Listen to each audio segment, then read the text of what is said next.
I just want to tell you all how happy I am to be back in the studio, making a picture again. You don't know how much I've missed all of you. And I promise you I'll never desert you again. Because after Salome, we'll make another picture and another picture.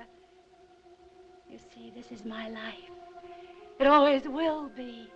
There's nothing else. Just us. And the cameras. And those wonderful people out there in the dark. All right, Mr. DeMille, I'm ready for my close-up. Scott, have you seen Sunset Boulevard? I've seen Sunset Boulevard many times. 1950 classic directed by Billy Wilder. It is the quintessential movie of the classic Hollywood period. Yeah, it's definitely the greatest movie ever made about Hollywood. And I would say one of the greatest movies ever made, period. And we're talking about Billy Wilder today, and superlatives come easily with him. He has done many of the greatest and best things in Hollywood. And he also was somebody that started out as a screenwriter before he became a director. So he understood the value of structure and the actual story coming first. Billy Wilder is, in many people's, here we are with a superlative, the greatest writer-director in the history of movies. He was an early writer-director. I mean, we talked before in our show about screwball comedies. Probably the first real writer-director in Hollywood was Preston Sturges. And he, just like Wilder, he was writing in the 1930s for comedies, screwball comedies. Wilder wrote some serious movies, too. Wilder's most famous writing jobs in the 30s were Ninotchka for Ernst Lubitsch, starring Greta Garbo. And he wrote a great screwball comedy with his writing partner, Charles Brackett, called Ball of Fire with Barbara Stanwyck and Gary Cooper. And then he transitioned into directing his own movies, too. Every movie he directed from 1942 until the end of his career in the early 80s, he also wrote. He always co-wrote. He always had a co-writer. Yeah, he had a methodology where he would write in his office with a co-writer, and they would just be bouncing ideas off each other. Yeah, he just totally believed that two heads are better than one. They say that he was a little nervous about his accent. Wilder was, like many Hollywood talents in the 1930s, he was a refugee from the Nazis in the early 30s. And when he came here, he didn't speak English. So I think in his early career, he at least said that he wanted people who could handle the idioms, the expressions, American stuff. And so he co-wrote with Charles Brackett, who was an American-born writer. Later in his career, he switched to another writing partner for a lot of movies, I.A.L. Diamond, who was an immigrant like him but came here younger. But I think he just liked the team writing process. When you look at comedy, for example, and he made a lot of comedies. Comedies now often have many writers because they sit around and they tell jokes and see if the other one laughs. So let's start at the beginning with Sunset Boulevard. This is very famous. It's not a spoiler. It begins with William Holden's character, Joe Gillis, face down in a swimming pool, and he's dead. But he's also the narrator. Yeah, I mean, that's one of the many things that are just absolute genius about this movie, is that it's got the voiceover narrator like many film noirs. You know, this sort of flat affect, guy telling the tough story. And you see this dead guy in a pool, but it's him. He's telling the story from the grave. And the whole movie's a flashback. And then, of course, you find out how he ends up dead in this pool. Which he's a screenwriter. He's working in the studio system. I can't remember. How did he get hooked up with Gloria Swanson? He's trying to escape guys that are trying to repo his car because he's a struggling screenwriter and he doesn't have any money.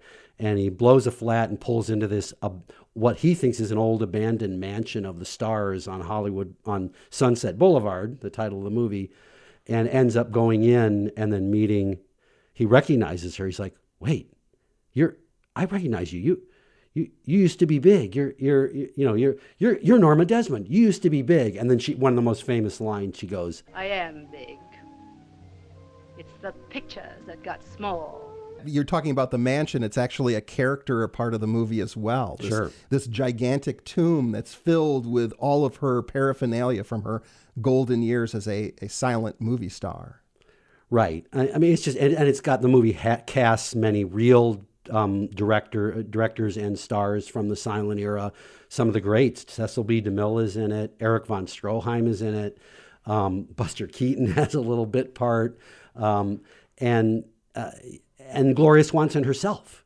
Like, at first it was troublesome to cast because none of these great silent movie actresses wanted to play a washed up silent movie actress trying to make a comeback.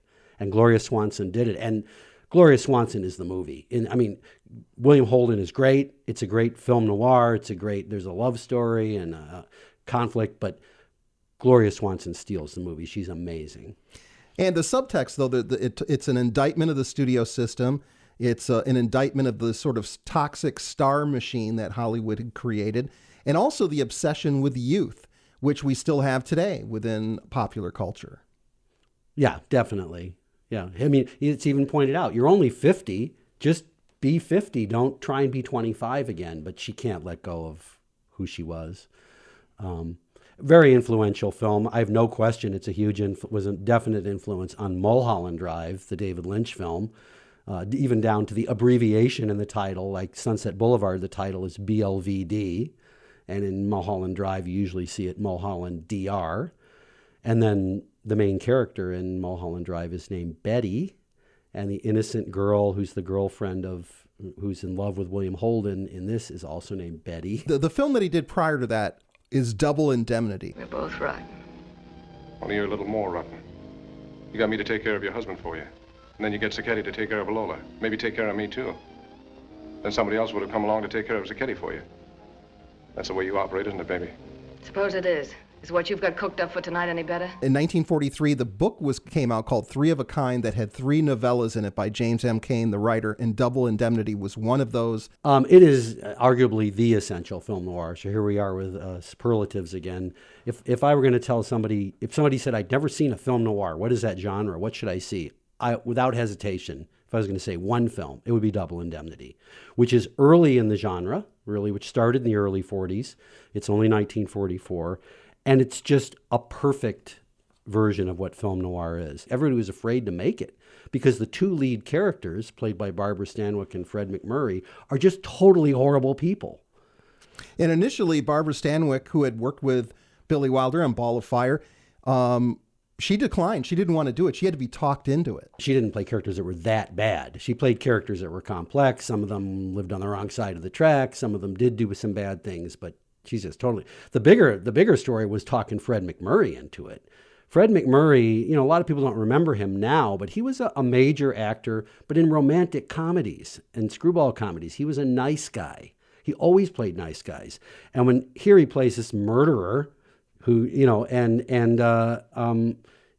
people were telling him, don't do it. It's going to ruin your career. He almost didn't do it. And you were talking about how Billy Wilder, as a writer, was always using a collaborator. Charles Brackett was his traditional collaborator, but he thought that this movie was trash. Double Indemnity was trash. So he collaborated with Raymond Chandler, the great noir writer who created the Philip Marlowe character. But they hated each other's guts. They hated each other. It was the first screenplay he'd ever done, so he had no idea how to write a movie. And Wilder was this great Hollywood film writer.